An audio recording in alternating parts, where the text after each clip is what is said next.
আসসালামু আলাইকুম ওয়া রাহমাতুল্লাহি ওয়া বারাকাতুহু। আজকে পবিত্র শবে মেরাজের রাত রজনী। এই রজনীতে কিছু অলৌকিক ঘটনা ঘটেছিল। নবী করিম সাল্লাল্লাহু আলাইহি ওয়াসাল্লাম নিজে সাক্ষী ছিলেন এবং আল্লাহ তাআলার কাছে উর্দু আকাশে গমন করে সাক্ষাৎ করেছিলেন। এই ভিডিওতে আমি এই মেরাজের ঘটনা সম্পর্কে আলোচনা করব। পুরো ভিডিওটি শুনবেন এবং ভালো লাগলে শেয়ার করে দিবেন। আসসালামু আলাইকুম। তো আজকে মেরাজের ঘটনা সম্পর্কে একটু আলোচনা করব। নবীজি মেরাজের ঘটনা হলো এটা একটা অলৌকিক রাত, যে রাতে মহানবী সাল্লাল্লাহু আলাইহি ওয়াসাল্লাম সশরীরে নিজে স্বজ্ঞানে মসজিদুল হারাম থেকে মসজিদুল আকসায় ইসরা নামক স্থান এবং সেখান থেকে উর্দু আকাশে তিনি গমন করেন। উর্দু আকাশে গমন করার সময় তিনি বোরাকে বহন করে যান এবং আল্লাহর সান্নিধ্যে গমন ও সাক্ষাৎ লাভ করার ঘটনা ঘটে এই রাত্রিতে, যেখানে মুসলিম উম্মাহের জন্য 50 ওয়াক্ত থেকে 5 ওয়াক্ত নামাজ ফরজ করা হয় এবং তিনি জান্নাত এবং জাহান্নামও পরিদর্শন করে আসেন, যা নবুয়াতের 11 বছর পর 27 রজব তারিখে ঘটেছিল বলে বর্ণিত আছে বিভিন্ন হাদিসে। এখন আসেন মেরাজের মূল ঘটনাটা আসলে কি।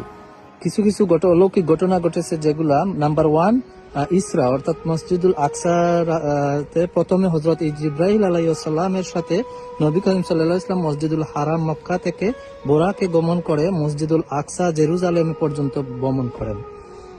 দ্বিতীয়ত নবীদের ইমামতি। মসজিদুল আকসায় তিনি পূর্ববর্তী নবীদেরকে নিয়ে 2 রাকাত নামাজে তিনি নিজেই স্বয়ং ইমামতি করেন। 3 নাম্বার ঊর্ধ্বগমন অর্থাৎ মেরাজ যেটাকে বলা হয়। এরপর তিনি জিবরাইল আলাইহিস সালামের সাথে বুরাকে চড়ে 7ম আসমানে ও সিদরাতুল মুনতাহা পর্যন্ত আরোহণ করেন। নাম্বার 4 আল্লাহর সঙ্গে তিনি সর্বশেষে সাক্ষাৎ করেন। সর্বোচ্চ স্থানে অর্থাৎ আরশে আজিমে তিনি আল্লাহ রাব্বুল আলামিনের সঙ্গে সরাসরি সাক্ষাৎ করেন, সাক্ষাৎ লাভের সৌভাগ্য অর্জন করেন।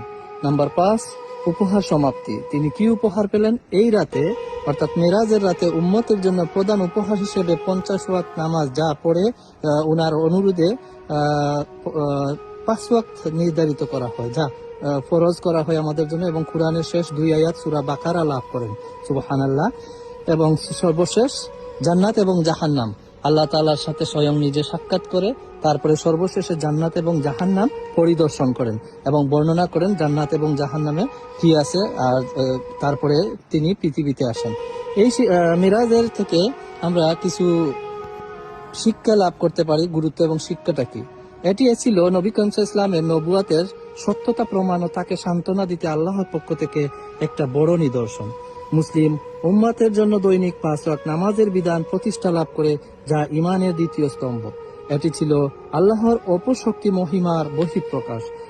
মেরাজের ঘটনা ছিল মুমিনদের জন্য আল্লাহর আদেশ বিনা প্রশ্নে মেনে নেওয়ার শিক্ষা দেয়। মেরাজ সংগঠিত হয়েছিল নবুয়াতের 11তম বছরের 27 রজব তারিখে, যখন নবী করিম সাল্লাল্লাহু আলাইহি ওয়াসাল্লামের বয়স ছিল 51 বছর। আল্লাহ পাক আমাদেরকে সবাইকে মেরাজের ঘটনা সম্পর্কে জানার তৌফিক দান করেন এবং সেই অনুযায়ী নবী করিম সাল্লাল্লাহু আলাইহি ওয়াসাল্লাম আমাদের জন্য যা উপহার নিয়ে এসেছিলেন সেগুলো যেন আমরা নিয়মিত পালন করতে পারি। দৈনিক 5 ওয়াক্ত নামাজ যেন আমরা পালন করতে পারি। আল্লাহ পাক সবাইকে বুঝার তৌফিক দান করুন। অবশ্যই ভিডিওটা শেয়ার করে দিবেন। ইনশাআল্লাহ পরবর্তী একটা ইসলামিক ভিডিও নিয়ে চলে আসবো।